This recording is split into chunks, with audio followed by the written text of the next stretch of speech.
Hello everyone, my name is the Storyteller, and today I will share with you some horror stories to help you fall asleep. Sit back, relax, and enjoy. But before that, write down in the comments from where you are listening this and what time it is. Don't forget to subscribe and hit the bell to never miss upcoming horror stories. The Town Without Children. Chapter 1: The Night It Began. The town of Harrow's Edge was the kind of place that rarely made the news. A quiet valley town braced between two black, forested mountains where fog moved like something alive. The adults said the isolation made it peaceful. The kids said it made it boring. But no one ever called it dangerous. At least, not until the night the first child vanished. It was late October and cold enough that breath looked like little ghosts floating from everyone's lips. In the small yellow house on Rowan Street, 8-year-old Toby Harker went to bed like usual. His mom tucked him in, kissed his forehead, turned off his bedside lamp, and left the cracked door open just the way he liked. At 2:13 a.m., she woke to a sound that she later said sounded like branches dragging across the roof, except the nearest tree was 30 feet from the house. At 2:15 a.m., she checked Toby's room. At 2:16 a.m., she screamed so loudly the neighbors thought someone was being murdered. The window was wide open. The cold poured in like a living thing. And Toby's bed was empty, sheets still warm. By sunrise, half the town had gathered on Rowan Street. Police searched every inch of the house, finding only one detail: the faint smell of wet soil, as if something from the forest had slithered inside. No one said the word yet. No one dared. Monster. But Harrow's Edge had always whispered old stories, stories about something that lived between the pines, something that could stretch its limbs farther than human and move silently enough to slip into houses unnoticed. But they were just stories, weren't they? Chapter 2: The Second Night. The search for Toby lasted the whole day. Volunteers combed through the woods, calling his name until their throats were raw. The sheriff issued curfews and told families to lock their windows. Everyone obeyed. Everyone was afraid. But the next night, fear turned into something much worse. At the edge of town, in the gray house on Pine Hollow Road, 10-year-old Myra Dole went to sleep with her father sitting right outside her bedroom door. He refused to leave, clutching a baseball bat and repeating to himself that lightning doesn't strike twice. But Harrow's Edge wasn't dealing with lightning. At 1:52 a.m., Myra's father heard a tapping at the window. Tap, tap, tap. Slow. Rhythmic. Wrong. He burst into the room immediately, but the window was untouched. No one was there. And Myra was gone. No shattered glass. No footprints. No disturbance. Just her stuffed rabbit lying in the center of the floor, its button eye torn off, pointing toward the open closet. This time the police dogs were brought in. They sniffed the room, circled once, twice, and then all three of them suddenly whimpered and backed away, tails tucked between their legs. Every dog refused to enter the closet, trembling violently. A creature that scared trained police dogs. This wasn't a kidnapper. This was something older. Something smarter. Something hunting. Chapter 3: Whispers in the Trees. By the third day, panic crawled through Harrow's Edge like a sickness. Parents kept their children indoors. Schools closed. Hardware stores sold out of locks, bolts, and floodlights. But none of it mattered.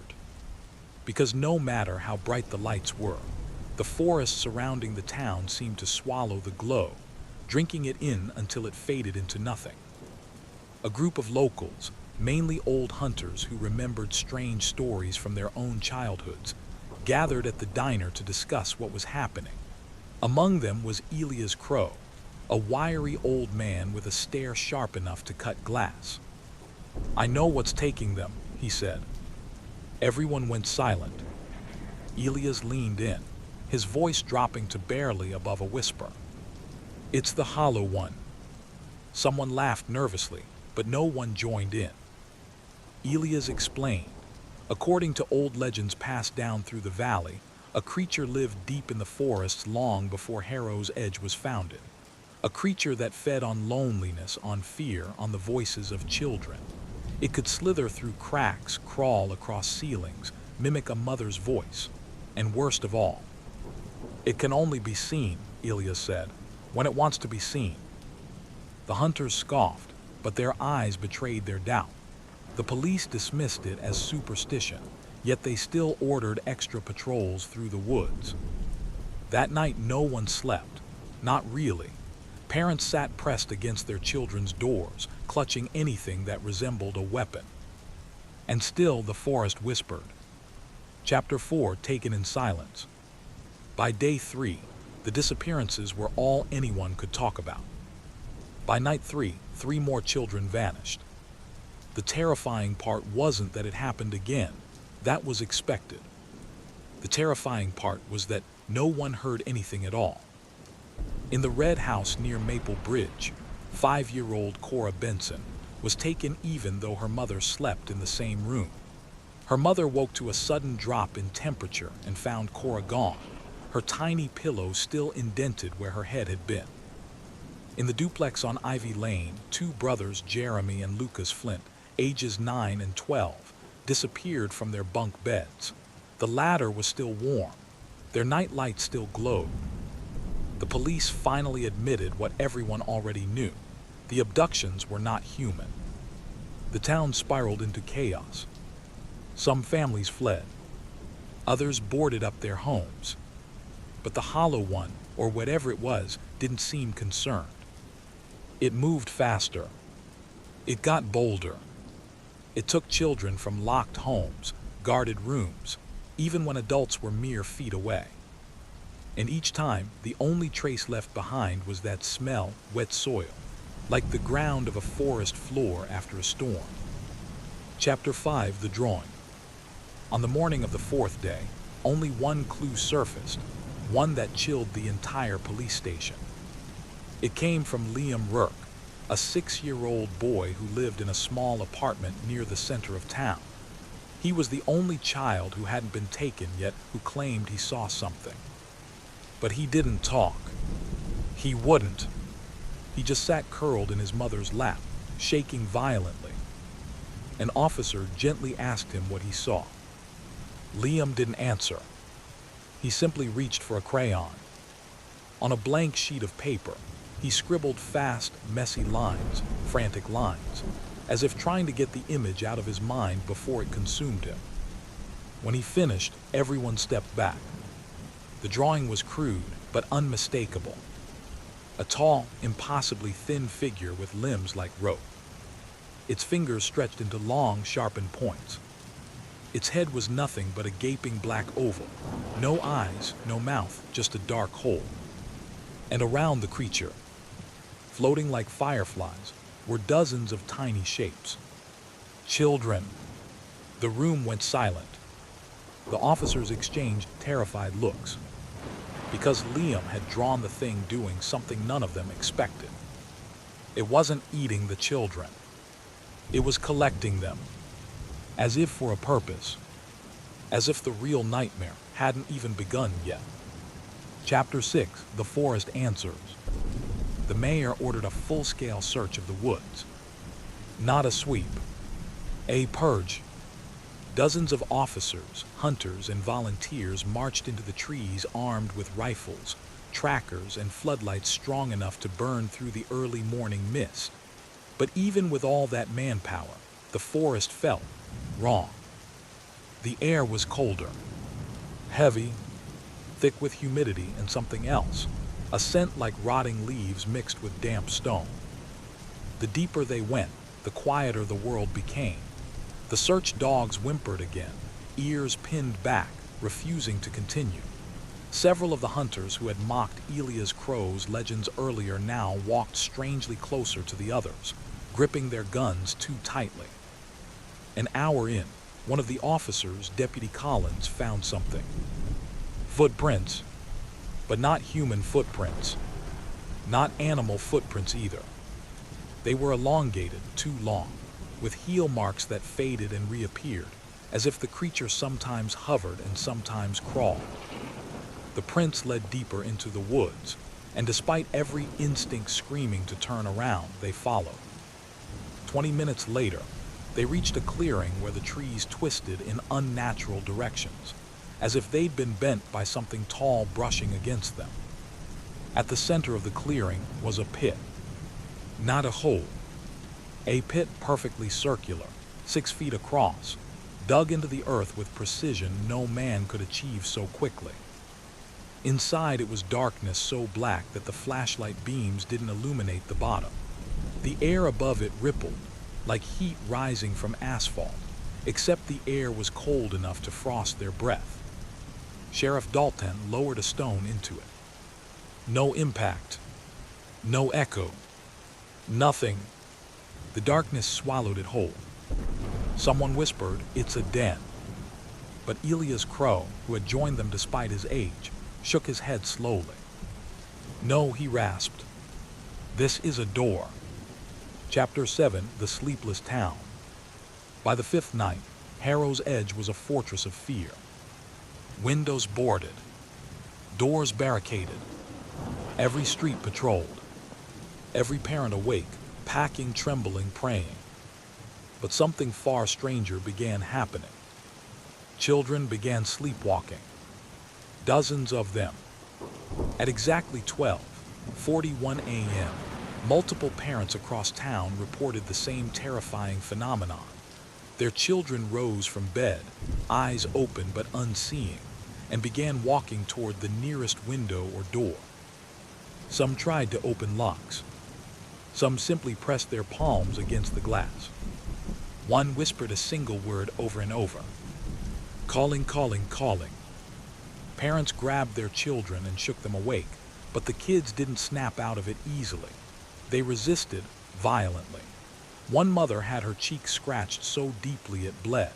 Another father reported his son whispering something in a voice that wasn't his. "He needs us now." Doctors couldn't explain it. Police couldn't stop it. And everyone knew this wasn't a coincidence. The Hollow One wasn't just taking kids anymore. It was summoning them, drawing them closer to wherever it was hiding, pulling them toward the forest's heart like gravity. Chapter 8, Midnight Screams. At around 3 a.m. that same night, a blood-curdling scream tore through Harrow's Edge. It came from a house on the edge of the forest, the old Latchley residence, where 9-year-old Emma and her father lived alone. By the time officers arrived, the front door was smashed open from the inside. The father lay unconscious with a head wound, and Emma was missing. But this time, there were signs of a struggle. Deep gouges in the wooden floor, claw marks on the walls high up, far higher than any animal could reach. A shattered lamp that seemed to have been hurled across the room with impossible force. On the living room wall, drawn with Emma's crayons, was a message. "The last night is NEAR." But that wasn't the worst part. On the back of the message, drawn faintly as if by a trembling hand, was a crude shape, similar to Liam's drawing, but this time the monster's mouth was open. A vertical, endless void. And inside it were tiny shapes falling like stars. Children. Chapter 9, The Meeting at Town Hall. The town held an emergency meeting at Town Hall that evening. The building was packed, every adult, every teenager, every frantic parent clutching a photo of their missing child. Sheriff Dalton stepped forward, visibly exhausted. "We have lost 12 children," he said quietly, "and we are losing more every night." Cries erupted. Shouts. Demands. Accusations. The room collapsed into chaos. Only when Elias Crow slammed his cane on the floor did silence return. "You are fighting a creature you don't understand," he said. "And if you don't listen to me now, there won't be a single child left by dawn." The mayor scoffed but didn't interrupt. Elias continued, The Hollow One awakens every 30 years. It hunts until it gathers enough voices, enough souls to cross into our world fully. And when that happens, the children don't just disappear. They become part of it, forever. A woman in the front row burst into tears. The mayor finally lost patience. This is folklore, mythology. We need real answers. Elias pointed his shaking finger at him. You want real answers? Then listen. The den you found in the forest is not where it lives. It is where it feeds. The real nest lies deeper, beneath the roots of the oldest tree in Harrow's Edge. And what do you expect us to do? Sheriff Dalton asked. Elias didn't hesitate. You must go in after it. The room erupted again. But Elias spoke one last sentence, and it silenced them like a blade across the throat. Tonight, it will take all of them. Chapter 10, The Last Safe Evening. The sun set like blood spilling across the mountains. Parents locked their kids in rooms fortified with heavy desks, sandbags, and anything that could form a barrier. Some armed themselves with knives or axes. Others prayed. A few simply held their children and cried silently. Rumors spread that this was the final night, the night the Hollow One attempted its final harvest. And for a while the town felt still. Not peaceful, not quiet, just waiting. At exactly 12:41 a.m., every child who had fallen asleep shot upright in bed. Their eyes glowed faintly in the dark, not with light, but with reflection, as if something unseen stood in front of them shining a dim lantern. In house after house, kids rose and began walking toward doors, toward windows, toward the forest. Some parents screamed.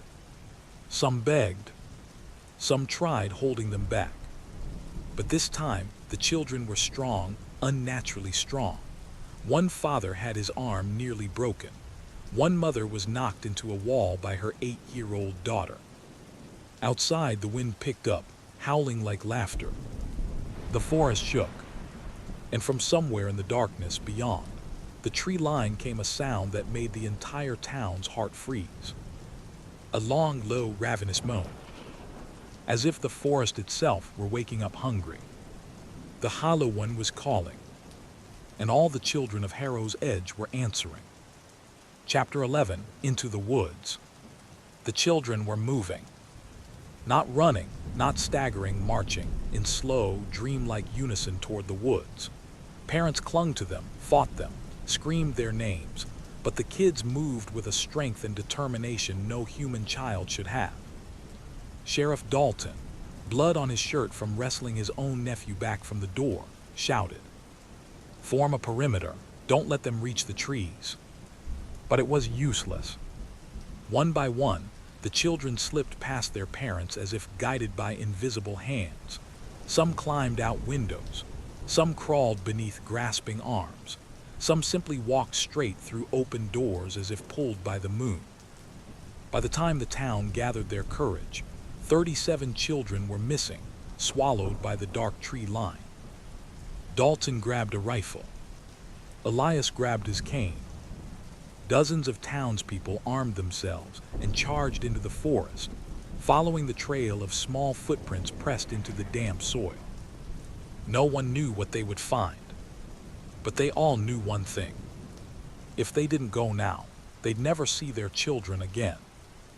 Chapter 12, A Path That Shouldn't Exist. The deeper they went, the stranger the forest became. The trees seemed older, impossibly old. Their bark was blackened, twisted, knotted like the faces of the dead trying to push through. Moss glowed faintly, giving off a sickly green sheen. The air vibrated with pressure, like the forest was breathing. Then they saw the path. A narrow trail of footprints, not just one set or two, but dozens, all leading the same direction. Toward something. Sheriff Dalton whispered, "They're being herded." Elias nodded grimly. Yes, taken to the roots. But what roots? Whose roots? They followed the trail for nearly an hour, until they reached a clearing none of them recognized. even though some had lived in harrows edged their entire lives. In the center stood a tree, but calling it a tree was like calling the ocean a puddle. Its trunk was wider than a house. Its branches stretched so high they pierced the darkness above. Its roots coiled across the forest floor like giant, petrified serpents. Elias whispered, "The hollow tree, it's real." The others stared at him.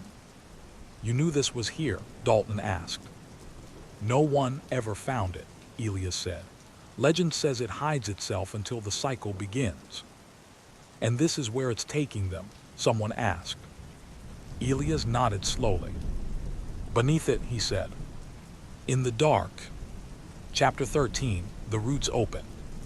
The clearing was silent, too silent. No wind, no insects, no birds. The world held its breath. And then the tree began to move. It started as a shiver, a tremble in the soil. The roots shifted, dragging across dirt with a sickening grinding sound. A gap slowly opened between two of the roots, like a mouth stretching its jaws. A tunnel revealed itself. Black, deeper, descending. A stench of cold earth, and something ancient rose from it. One of the mothers screamed her daughter's name. Her voice echoed into the tunnel and came back, distorted, as if mimicked by something far below. A child's voice answered, but the child was not with them. She was already down there. The crowd froze. Sheriff Dalton stepped forward with his rifle. "We go in," he said firmly. "We get them back. Whatever happens, we don't stop walking." Dozens of flashlights flicked on. The lights illuminated the descending tunnel, narrow, spiraling, carved by something tall with wide hands and long fingers. Elias inhaled sharply. "The Hollow One made this." "And the children?" someone asked. "They're at the bottom," Elias said. "With it." The adults swallowed their terror, gripped their weapons, and stepped into the tunnel. One by one, the forest swallowed them. Chapter 14, The Descent. The deeper the group went, the stranger the tunnel became. The walls were damp, slick with some kind of sap that pulsed faintly, as if alive. Strange symbols carved into the wood glowed with a dim orange light, markings that made no sense, yet filled them with dread. The air grew thicker, colder. Their breath fogged. Far below, they heard whispers. Children's whispers. Dozens of small voices echoing through the spiral. "He's waiting. Come down. He's so hungry. Join us." The parents began to panic, calling their children's names, shouting into the dark. But every response came back wrong, slightly too deep, slightly too stretched, like a voice imitating another. Sheriff Dalton raised a hand. "Quiet." The group fell silent. And in that silence, they heard something else. A dragging, a scraping, a pull of something enormous moving across the wooden floor. Elias' face went pale. "It's awake." The tunnel widened suddenly, opening into a cavern carved entirely from the roots of the hollow tree. The chamber was enormous, the size of a church, and in the middle of it, dimly lit by the glowing symbols, stood what they had come for. The children. They were all standing in a perfect circle. Eyes closed, hands at their sides, heads tilted upward, as if listening to something behind them, something they couldn't see yet. Chapter 15, The Hollow One Revealed. The adults rushed forward, calling out names, sobbing, grabbing for their kids, but none of the children woke. They didn't move, didn't react. They were dreaming with their eyes open. Then the cavern shuddered. A pulse of cold air washed through the room, and the children all inhaled at the same time. Their breath came out in one collective whisper. "He's here." The darkness behind them shifted, not like something stepping out of shadow, but like the shadow itself was unfolding. A shape rose. Tall, thin, wrong, its limbs stretched like wet rope unraveling from a well. Its fingers scraped the chamber floor. Its head was a perfect oval of darkness, swallowing even the light from the glowing symbols. Sheriff Dalton raised his rifle, but Elias grabbed his arm. "You shoot it, you doom them all." Dalton swallowed, lowering the weapon. The hollow one loomed, towering over the silent ring of children. It didn't speak. It didn't need to. The darkness around it pulsed like a heartbeat. And then it raised one long finger and pointed slowly at the adults. A message, a warning, a promise. Elias whispered the words no one wanted to hear. It doesn't want to kill them. It wants to keep them. The hollow one moved closer, slow, deliberate, its gaping head tilting. And then everything went black. Chapter 16, Darkness That Breathes. The darkness didn't just fall, it pressed. Thick, heavy, smothering. As if the air had turned to wet cloth wrapped around their faces. People screamed. Flashlights flickered wildly. Somebody dropped a lantern, and the shattering glass echoed like gunshots in the cavern. And in that chaos, the hollow one moved. Not quickly, but with a horrifying smoothness, like its joints weren't bones but fluid. Each long step sent vibrations through the floor. Its limbs brushed against tree root walls, leaving behind black scorch marks that sizzled and steamed. Elias shouted, "Stay together, don't break the circle." But fear had already shattered any hope of order. Several parents rushed toward their unmoving children. Others stumbled backward, tripping over roots, screaming the names of kids who didn't respond. Sheriff Dalton pointed his flashlight into the black void, where the creature's face should have been. Nothing reflected. That beam just disappeared, as if the creature's head wasn't a head at all, but a hole. A tunnel. A place children were meant to fall into. Then the hollow one exhaled. A deep, rattling moan filled the cavern. It felt like the sound came from the walls, not its body. The children's hair fluttered in the breath's icy wind. And slowly, in one synchronized motion, the entire circle of children turned toward the adults, eyes still closed. Chapter 17, The Children Move. Emma, wake up. Lucas, please, baby, wake up. Parents rushed to their kids, shaking their shoulders, slapping their cheeks, screaming their names. But the children didn't flinch. Their heads rolled limply, bodies too soft, too pliable, like sleepwalkers drifting in water. Then the children began to move. Not walking, not stepping, gliding. Their feet skimmed across the root floor as if pulled by invisible strings. They formed a tutta circle around the hollow one, facing outward like guardians. Guarding its feast.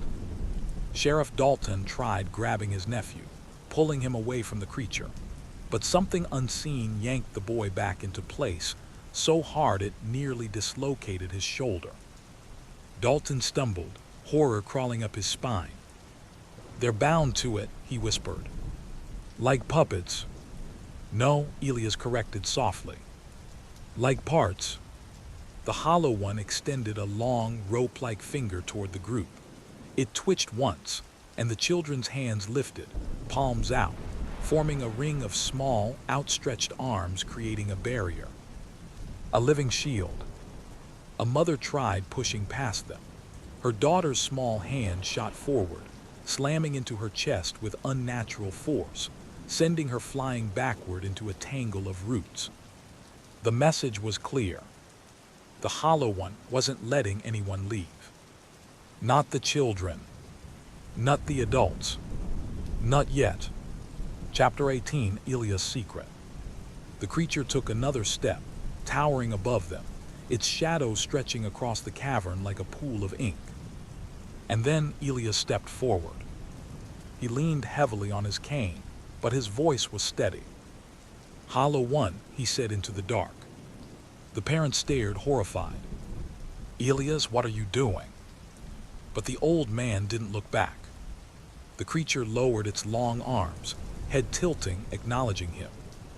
Elias continued, I know your hunger, I know the pact, I know why you return every cycle. Dalton grabbed his shoulder. What pact? You knew this thing was real this whole time. Elias didn't meet his eyes. My family has been the keeper of Harrow's Edge's oldest secrets. We didn't create the hollow one, but we bound it long ago when the first settlers came. He turned back to the darkness. We made a trade. A cold silence filled the cavern. Elias' voice trembled for the first time. 30 years of peace for 30 years of hunger. And every cycle you come for the same thing. Innocence, voices, souls not yet stained. A mother screamed, you let this happen. You knew our children were going to be taken. Elias shook his head, tears welling. I tried to warn the town. Every generation I tried, but no one listened. No one ever listens. The hollow one moved closer, towering over him. Elias swallowed hard.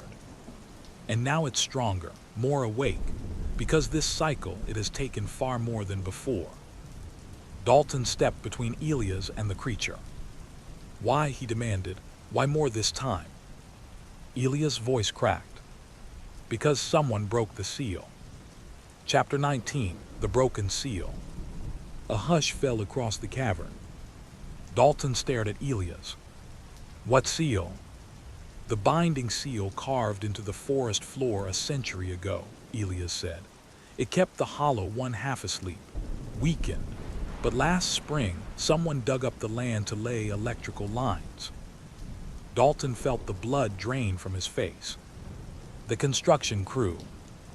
They shattered the circle, Elias whispered, freed its hunger.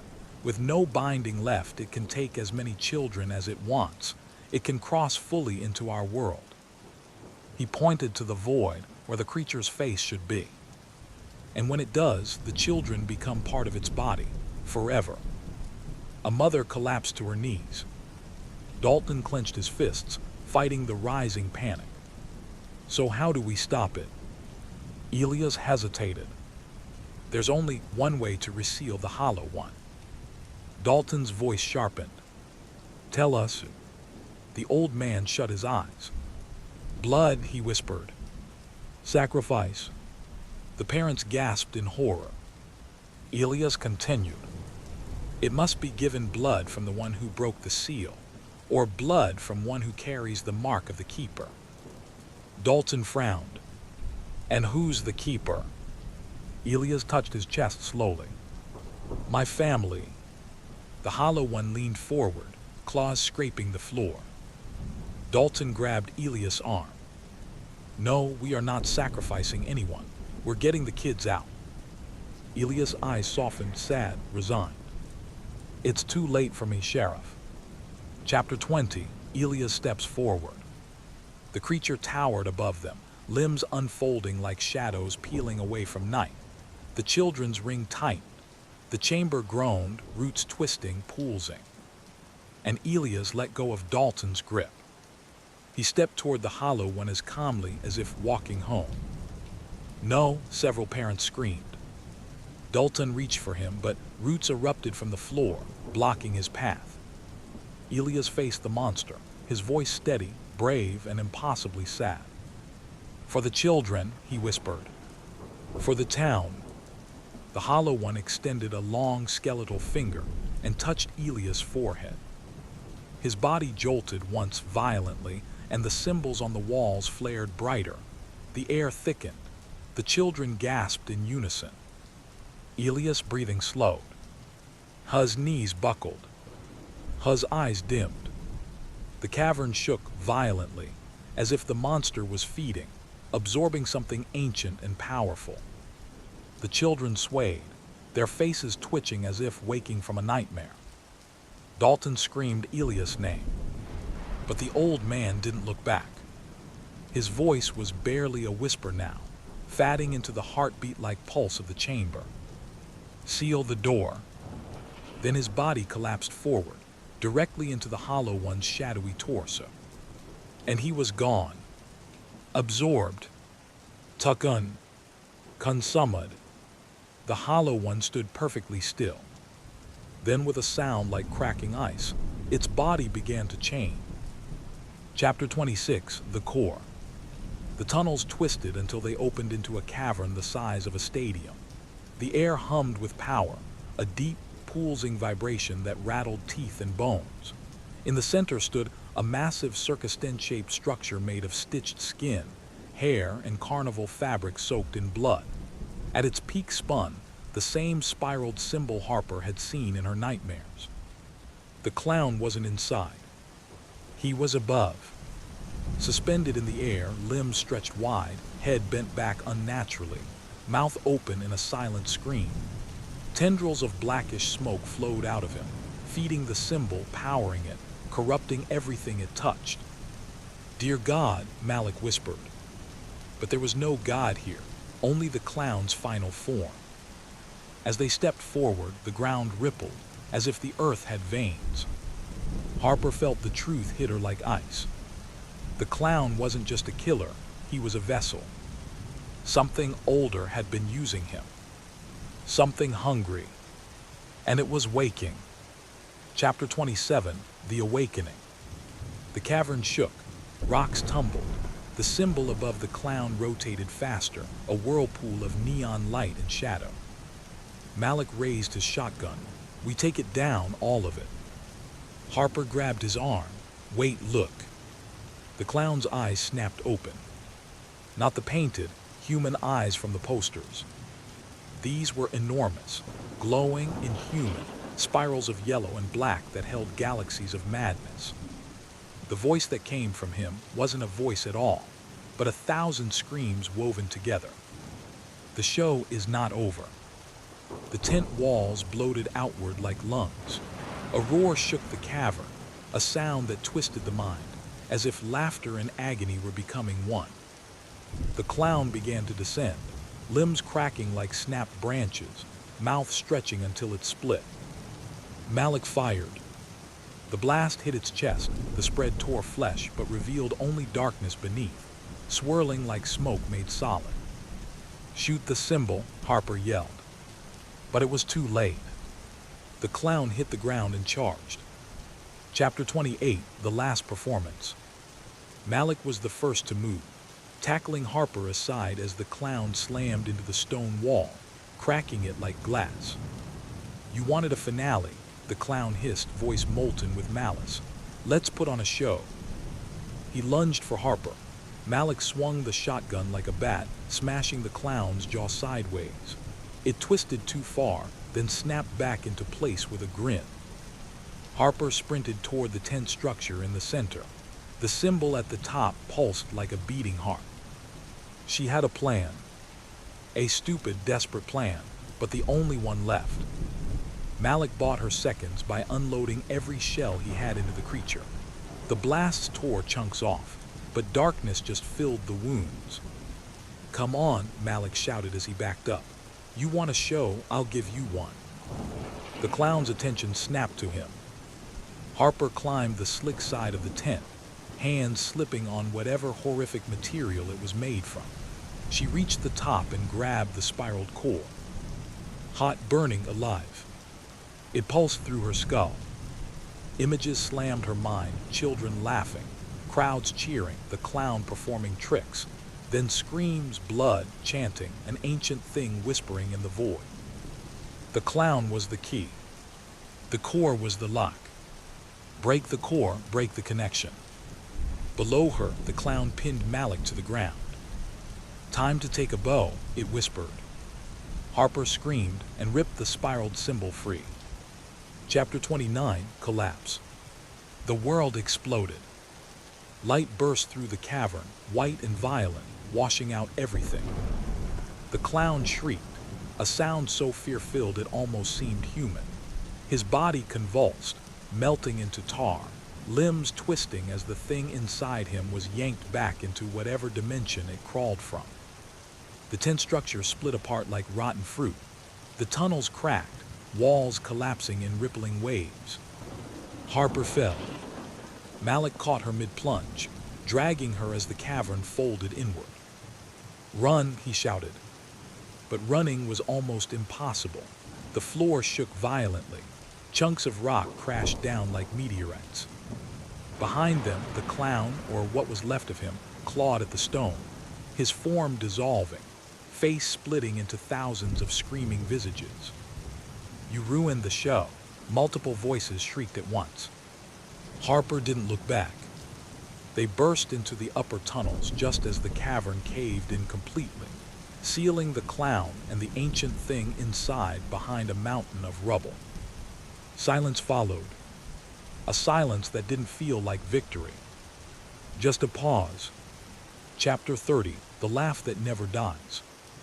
3 days later, emergency crews finally reached the collapsed underground area.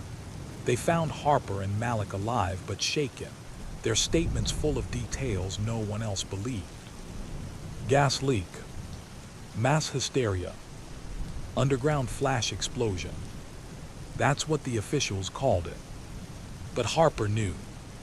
At night she heard faint carnival music drifting through her apartment vents, slow, off-key, almost taunting. Malik called her one evening. "Harper, do you hear it too?" She didn't answer right away, because outside her window in the alley below, a balloon floated upward, a single red balloon rising against the night sky, no hand holding its string. And faintly, impossibly, a giggle, soft, high-pitched, familiar. The clown was gone, but the thing behind him. Shows never really end. They just wait for the next audience. Chapter 1, The Quiet Boy. Evan Gray didn't look dangerous. He didn't speak much, didn't cause trouble, didn't even raise his hand in class unless forced. He was the kind of 11-year-old teachers described as quiet but polite, the kind that blended into crowds unnoticed. But there was something wrong with his silence. His eyes were too steady, too observant, too cold. He watched everyone in class, not with curiosity, but with calculation, like he was studying the way animals behave before slaughter. The kids didn't know what to call the feeling he gave them, but they avoided him anyway.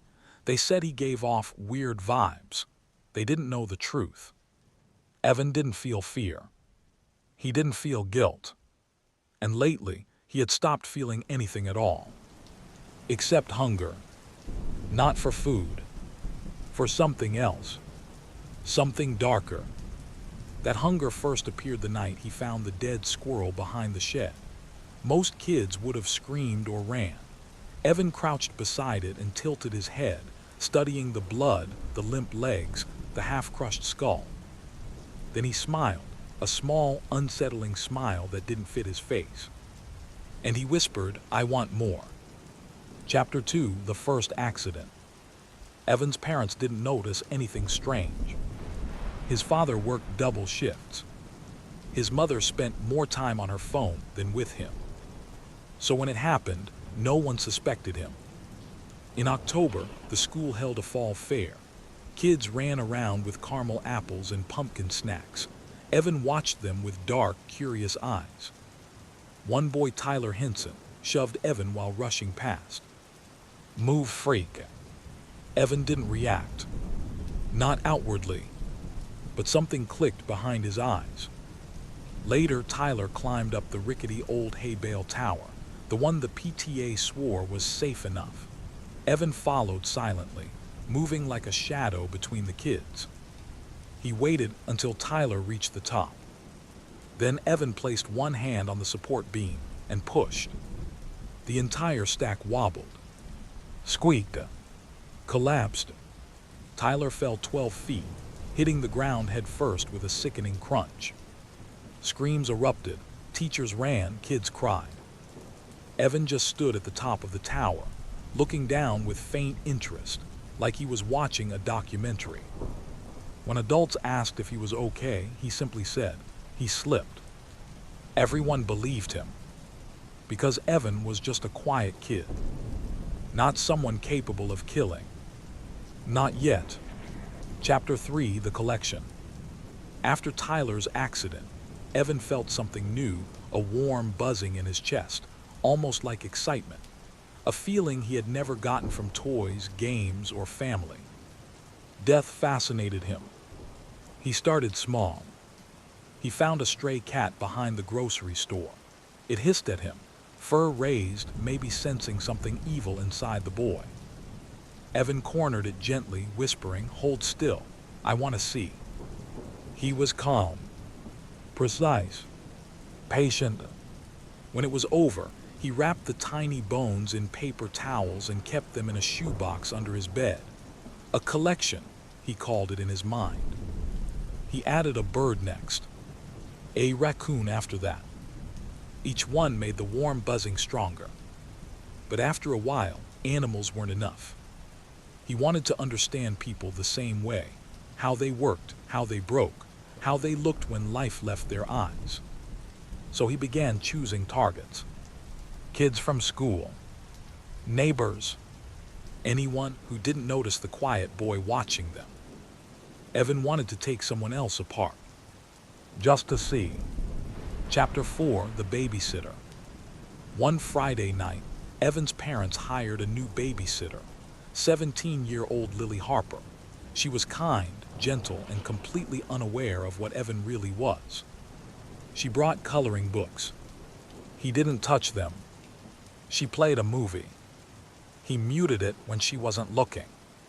She tried to talk to him, but he responded with short, emotionless answers that made her uneasy. "Your parents say you're a good kid," Lily said, trying to break the silence. Evan tilted his head. "Do they?" Lily paused. There was something in his voice, soft, hollow, like someone imitating a child instead of being one. Later that night, she cleaned up the kitchen while Evan stood silently behind her, watching the reflection of her neck in the microwave door. His fingers twitched. He wondered how quickly she would stop moving, how loud she would scream, how warm the blood would be. He stepped closer, reaching for the kitchen drawer. But before he could open it, Lily turned around and jumped. "Oh, Evan, you scared me." He blinked once, twice. Then he smiled, that small, wrong smile she never forgot. Lily told his parents the next day, "I can't babysit for him again. Something about him, it's not right." They laughed it off. Big mistake.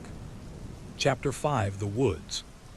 Kids in town whispered about a spot called Blackroot Forest, a dense, quiet patch of woods where teenagers hung out, smoked, and scared each other with ghost stories. Evan wasn't interested in ghosts.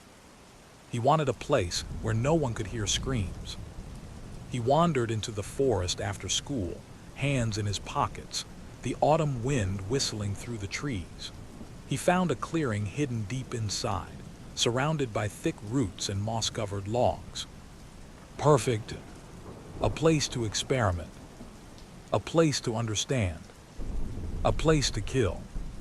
He returned the next day with something in his backpack: rope, pliers, a small hammer he took from his dad's toolbox. He sat in the clearing and waited, because he knew kids always wandered into Blackroot Forest. And Evan had chosen his first real human target. Someone he knew wouldn't be missed.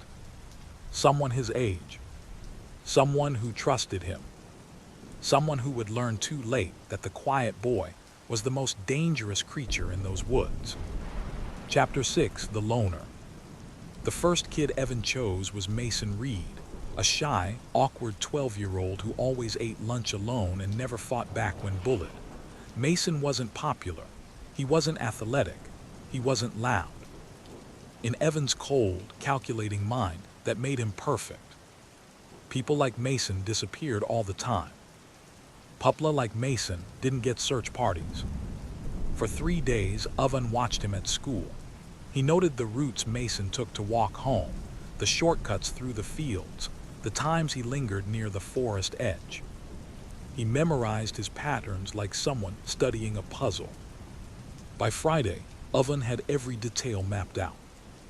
That afternoon, when Mason saw him waiting by the Blackroot Trail entrance, he froze. Evan didn't usually talk to him or anyone. But Mason was desperate for a friend, for any kind of attention that wasn't cruel. "Hi, Oven," he said, voice cracking. Oven smiled that slow, unnatural smile. "Want to see something cool?" Mason hesitated, then nodded. They walked into the woods together. Only one of them walked out. Chapter 7: The Clearing. The deeper they went, the quieter the world became. No cars, no voices, no dogs barking, just leaves rustling and their footsteps on the soft dirt. Mason hugged his jacket. "Where are we going?" "You'll see," Oven said calmly. Mason tried to force a laugh. "Is this a prank? Because if it is, I don't like." Oven stopped walking. They had reached the clearing. Mason blinked. "What is this place?" "My project," Oven said.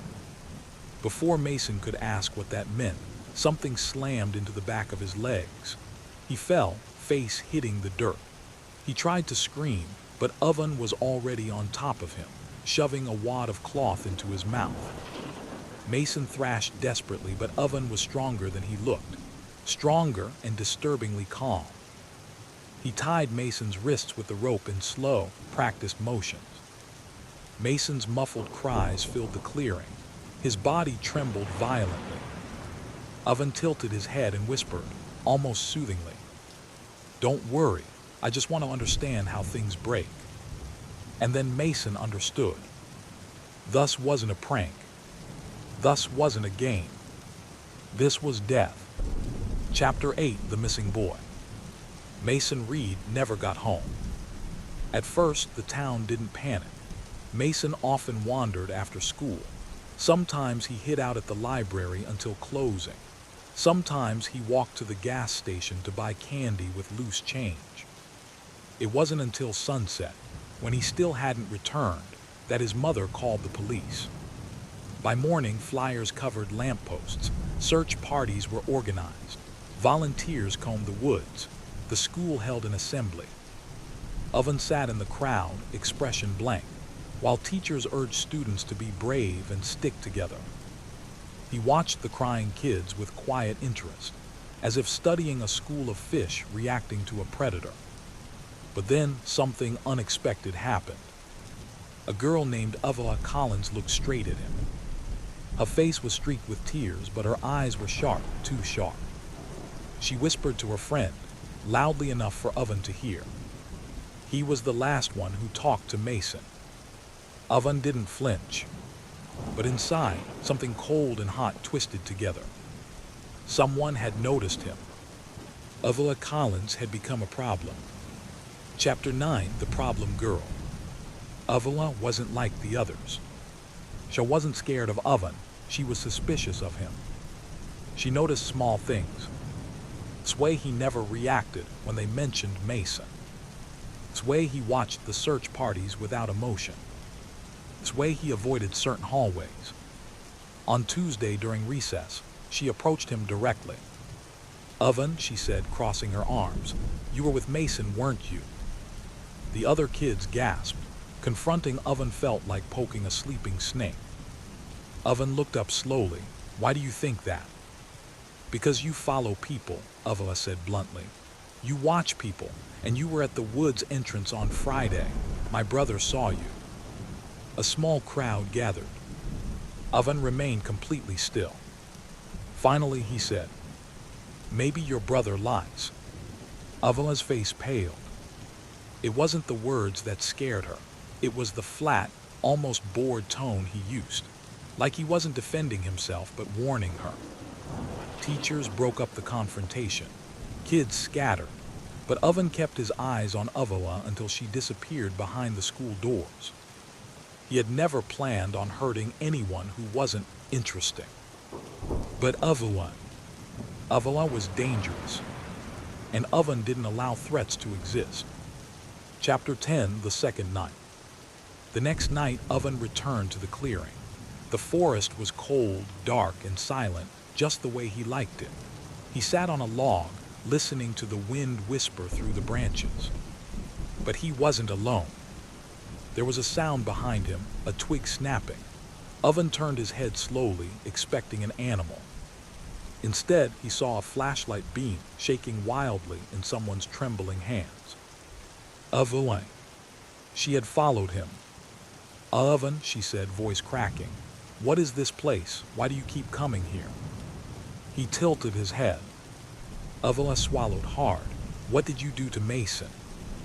Oven rose to his feet, movement slow and fluid, like a predator stretching before the kill.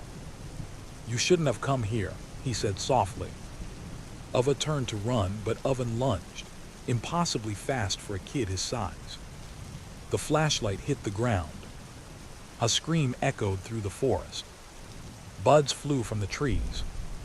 A new victim entered the clearing. And Oven Gruz smiled in the darkness, the hunger inside him growing stronger with each terrified breath she took. Chapter 11, The Missing Girl. Avila Collins didn't show up for school on Wednesday. Her parents called the office. Her friends texted her phone. Her teachers checked every hallway. By noon, whispers filled the classrooms. First Mason, now Avila. What if someone grabbed her? What if there's a kidnapper in town? No one suspected Oven. He sat in the back of class, tapping his pencil rhythmically, listening to the panic spread like wildfire. Every rumor, every tremble, every tear, it all fed something deep inside him. Fear. He loved watching people fall apart. At lunch, Avila's best friend, Kulla, sobbed into her tray. She said she was going to prove something, she cried. She said she was gonna figure out what happened to Mason. Oven didn't look up, but inside he smiled. Avila had tried to be a hero. Heroes die too. Chapter 12, The Parents' Meeting. That evening, the school held an emergency meeting. Parents packed into the gym, angry, terrified, demanding answers. Oven sat between his mother and father, swinging his legs like an ordinary child, staring blankly at the stage as the principal spoke. We are advising families to keep their children indoors. Do not let them walk alone. Report any suspicious behavior immediately. Oven's mother leaned down and whispered, "This is so scary, sweetheart. Don't worry, we'll keep you safe." Oven nodded politely. Safe from what? How was the danger? Across the gym, Avila's parents were nearly hysterical. Her father shouted at the police chief. How does an entire child vanish without a trace? And how is no one doing anything? Oven watched the chaos with calm fascination. Adults liked to pretend they were in control. But all it took was a few missing kids for their world to collapse. And he planned on collapsing it further. Chapter 13, The Suspicion Grows. On Thursday, word spread fast. Someone saw Evan in the woods. It started as a whisper, then a rumor, then a near accusation. A 7th grader told teachers he saw Evan walking into Blackroot Forest alone multiple times. A group of older boys claimed they saw him carrying something weird in his backpack. A girl from Avery's class swore she heard Avery say Evan was creepy. The teachers brushed most of it off. Kids exaggerate when they're scared, but a few took notice.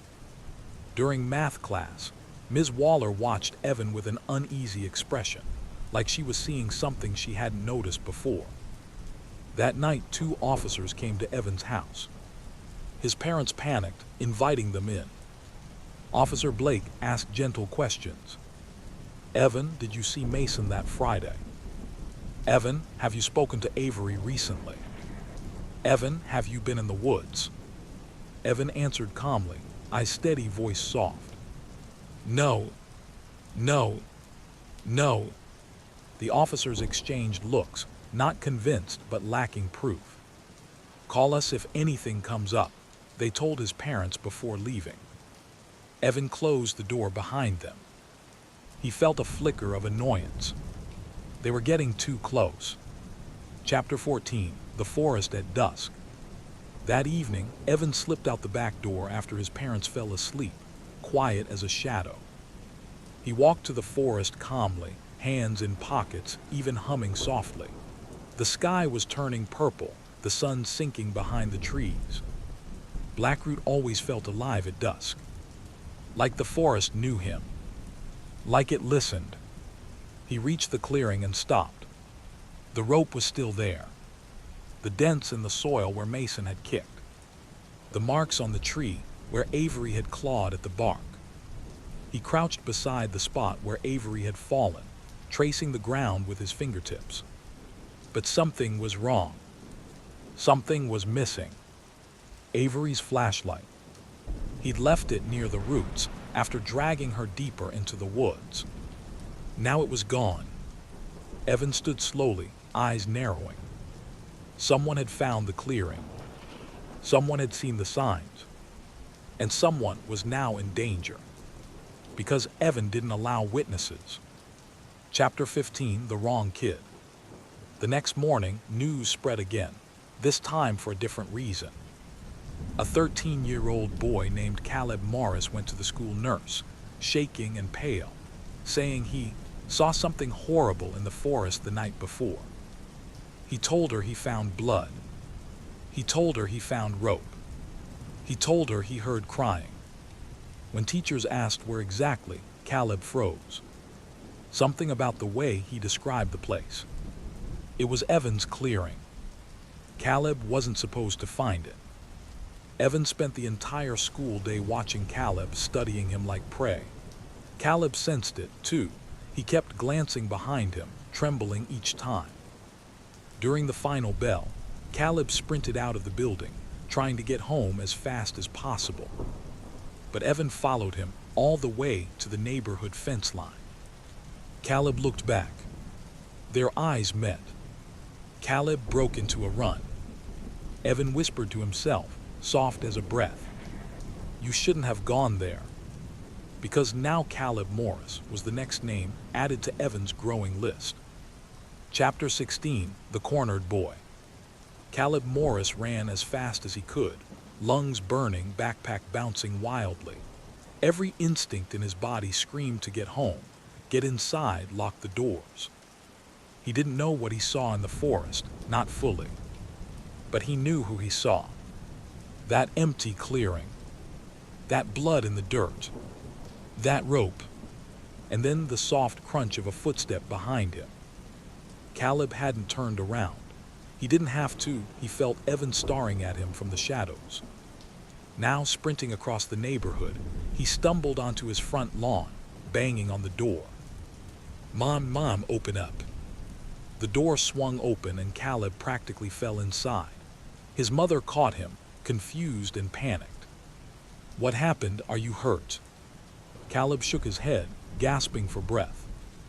I saw something in the woods. Someone's there, someone bad." His mother tried to calm him, brushing his hair back. But through the window, Caleb saw Evan at the edge of the street. Watching, expressionless. Caleb's blood turned to ice. He whispered, "He followed me." Chapter 17, The Notebook. The next morning, Caleb didn't come to school. But his best friend Jonah did. And Jonah brought something with him. During homeroom, he whispered to his group of friends. Caleb said he found a notebook in the woods. Evan froze. Slowly, Jonah pulled out a dirty, partially torn notebook. Evan's notebook. The one he kept in his backpack until recently.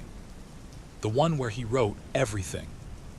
Where he documented what he did to Mason. Where he described Avery's screams. Where he drew diagrams of the clearing. And Jonah had brought it to school. The kids around him whispered, confused. "Is this real? It looks like drawings. What does this part mean?" Evan watched from across the room, pulse steady but mind racing. If an adult saw what was inside that notebook, everything would fall apart. He needed it back. He needed it now. As Jonah flipped the page, Evan stood from his desk. "Bathroom," he said to the teacher. She nodded. Evan walked past Jonah's group. and Jonah visibly flinched when Evan's cold eyes locked onto the notebook in his hands. Chapter 18, The Confrontation. Between classes, Jonah took the notebook to his locker.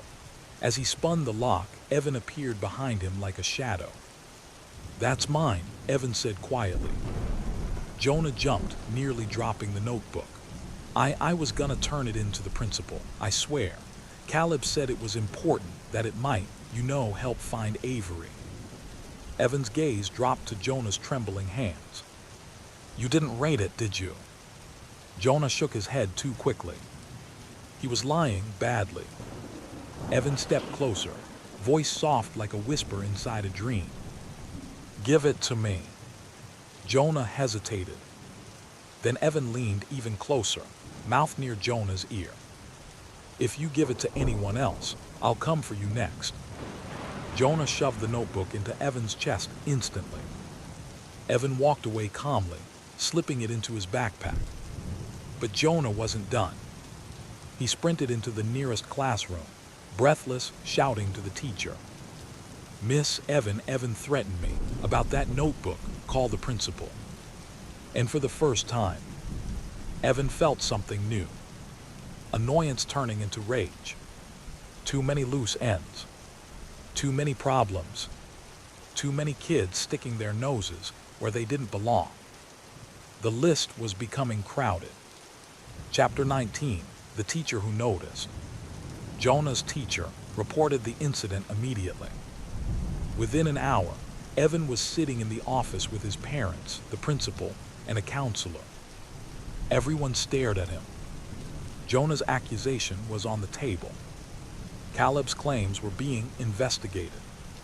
Avery was still missing. Mason had vanished a week earlier. The walls were closing in. Principal Hale folded her hands. "Evan, a few students are saying you've been acting strangely, going into the woods, hurting animals, and now threatening Jonah." Evan stared at her without blinking. "I didn't threaten him," he said softly. "He misunderstood." The counselor leaned forward. "Evan, you can talk to us. If you're in trouble or confused, we can help." Evan tilted his head, studying the adults with the same cool detachment he used on his victims. He could lie. He had always been good at lying. But something inside him was shifting now. An impatience, a hunger, a desire to stop pretending. Still, for the moment, he kept the mask on. "I'm just a kid," he whispered. The adults exchanged looks, pity, uncertainty, confusion. They dismissed him. But one teacher had been watching quietly from the corner. Ms. Waller. She didn't look unsure. She didn't look confused. She looked terrified, because she recognized something in Evan's eyes. Something she had seen once before in someone dangerous. Someone violent. A monster in human skin. Chapter 20, The Night of the Scream.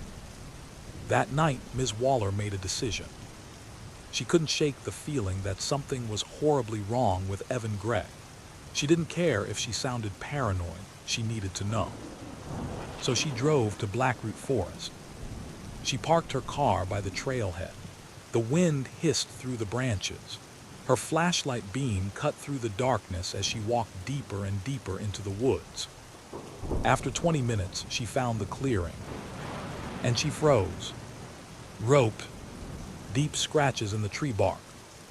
A patch of disturbed dirt that looked violently torn apart. Her breathing quickened. She lifted the flashlight higher and saw something hanging from a low branch. A scrap of Avery's jacket. Ms. Waller stumbled backward in horror, hand over her mouth. "Oh God, oh God." Then a twig snapped behind her. She spun around.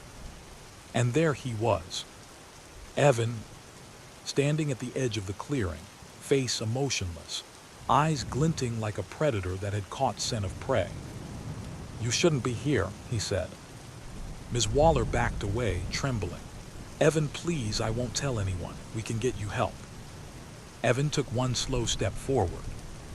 Then, thrash. A scream ripped through the forest, echoing across the trees, sharp enough to make birds erupt from the canopy. It was the last sound Ms. Waller ever made, and the signal that the townspeople were no longer dealing with a missing kid's case. They were dealing with a killer. A kid, a monster, named Evan Gray. Chapter 21, The Panic Spreads. The next morning, Blackroot Forest was swarming with police. Searchlights cut through the mist, dogs barked and howled, and parents scoured the tree line for any trace of their children. Flyers of Mason, Avery, and now even Ms. Waller dotted every street corner. Evan watched from his bedroom window, expression blank. He had cleaned the clearing, stacked the ropes, and returned the knife he had used. He always cleaned after himself, habits, routines, patterns that made him invisible. No one suspected that the predator they hunted was 11 years old. On the news, the anchors spoke of a serial abduction case, of unthinkable horrors in a quiet town. Evan tilted his head. The word unthinkable made him smile. Because what they hadn't realized yet, this was only the beginning. Chapter 22, The New Target. At school, Evan blended seamlessly. He raised his hand in class. He laughed when the other kids joked. He drew pictures in his notebook that looked innocent: flowers, trees, sunshine. But inside the notebook's hidden pages, his real work was documented. Sketches of the clearing, plans, a list of names. New targets were added: Caleb, Jonah, even the kids who had dared to whisper his name. That afternoon, he watched a small group of children near the playground. One boy, timid and quiet, lingered behind the others. Perfect. Evan's pulse quickened. The next night, he would visit the clearing again. The next night, he would choose. The next night, another would vanish. It was only a matter of time. Chapter 23, The Whisperer. Rumors began circulating among the children. A ghost in the forest, a whispering boy, someone who watched and followed. Late at night, the children heard tapping at their windows, small scratches on doors, faint, childlike giggles drifting from the tree line. Parents dismissed it, kids playing tricks on each other. But the kids knew better. One night, Caleb, still recovering from his encounter, whispered to his mother, "He's watching me." And he was right. Evan never slept in the same way other kids did. He prowled, he listened. Every movement, every sound, every breath became data for him. He learned patterns, he learned fears, and he learned how to exploit them. The whispers weren't just rumors, they were warnings. Warnings no one would heed. Chapter 24, The Trap. One Friday night, Evan set a trap. He left a small trail of items, a notebook page, a pencil, a snack wrapper, all deliberately placed to lead Caleb back into the forest. Caleb knew better. His parents had warned him, but curiosity and fear tangled together, pushing him toward the edge of the trees. As soon as Caleb stepped onto the trail, Evan followed silently, never breaking the shadows. The clearing loomed ahead, still and quiet. The rope was ready. The digging for a hiding spot was already done. Caleb's heart raced. Every step felt wrong. He felt eyes on him. He ran, but Evan was faster. The clearing swallowed him. And when Caleb stumbled, Evan was already there. Calm, precise, cold. Chapter 25, The Collection Grows. By midnight, the town was in chaos. Mason, Avery, Ms. Waller, Caleb gone. Parents screamed, police searched. The mayor called emergency meetings. Every news station picked up the story. A child killer, impossible, they said. And yet no one knew the truth. The monster in their midst wore the skin of a child. Evan returned to his bedroom, his backpack heavier with what he had taken from the forest. He unpacked the items carefully, cataloging them. His collection was growing. Every victim was documented, studied, understood. He stared at the small notes he had kept, tracing his fingers over their names. so small, so delicate, so perfect. He smiled, because tomorrow there would be more. And in Evan Gray's mind, the town had not even begun to feel real fear. Chapter 26, The Town on Edge. The town had transformed overnight. Windows were shuttered, doors bolted, streets empty. Parents whispered about locks, about cameras, about staying together. The children were terrified to leave their rooms. Police had nothing, no witnesses, no bodies, no clues. The disappearances seemed random. The quiet boy everyone ignored was now a ghost in plain sight. Evan watched from the edge of the schoolyard as parents drove past in a panic. His pulse quickened.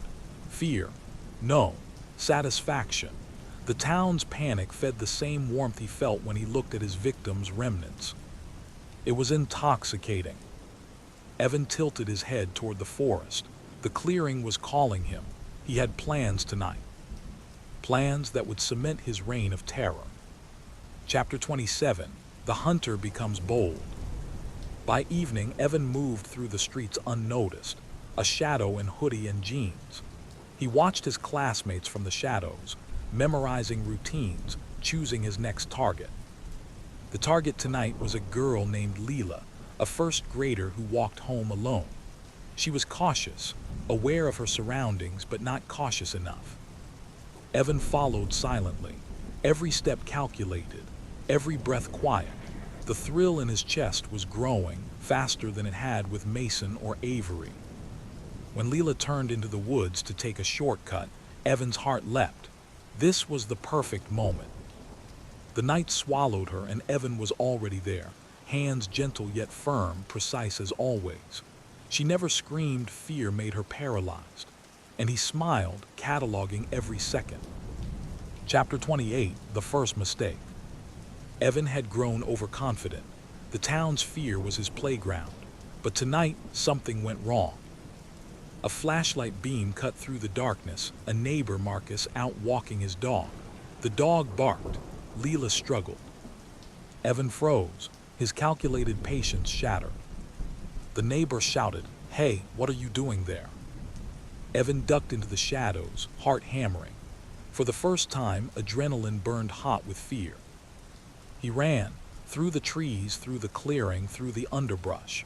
He didn't stop until he was back in his room, backpack heavy, pulse racing. He realized something: mistakes could happen. Even monsters made mistakes, and monsters could be caught. Chapter 29, The Trap tightens. The next day, police officers set up patrols near Blackroot Forest.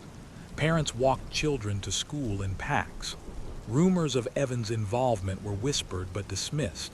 He was too small, too young, too quiet. But Evan knew. He knew they suspected him.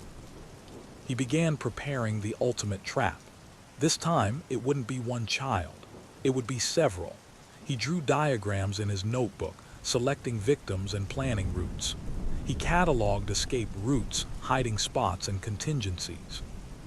The forest, the town, the streets, all became a chessboard, and he was always 10 moves ahead. The monster inside him had grown. The quiet boy had vanished. Only the predator remained. Chapter 30, The End of Innocence. On a moonless night, Evan led 3 unsuspecting children into Blackroot Forest. The path was familiar, the clearing prepared. Rope, pits, shadows, all meticulously arranged. But tonight, something was different. From the edge of the trees, a team of officers with flashlights and radios waited. They had tracked Evan's movements, noticed patterns, predicted his trap. Evan entered the clearing, eyes scanning, ears alert. His small heart skipped a beat when he saw the lights flicker and uniforms appear. He froze, not from fear, from calculation. He analyzed every possibility, every escape. But there was no escape. The officers moved in, shouting commands, warnings. Evan dropped to his knees, notebook in hand, his mind racing. The predator in him screamed in frustration. This was not supposed to happen, not now, not ever. The children were safe, rescued, the nightmare ended. Evan Gray, 11 years old, was taken away. Quiet, polite, normal once more. But deep inside him, the hunger remained. The warmth remained. The calculating, cold monster, it didn't disappear with the handcuffs or the cell walls. And as the town breathed a sigh of relief, Evan sat in his room at the juvenile center, staring at the walls, whispering to himself, "This isn't over, not for me, not ever." The quiet boy was gone. The monster had only been contained for now. And somewhere in the dark corners of his mind, the next plan was already forming.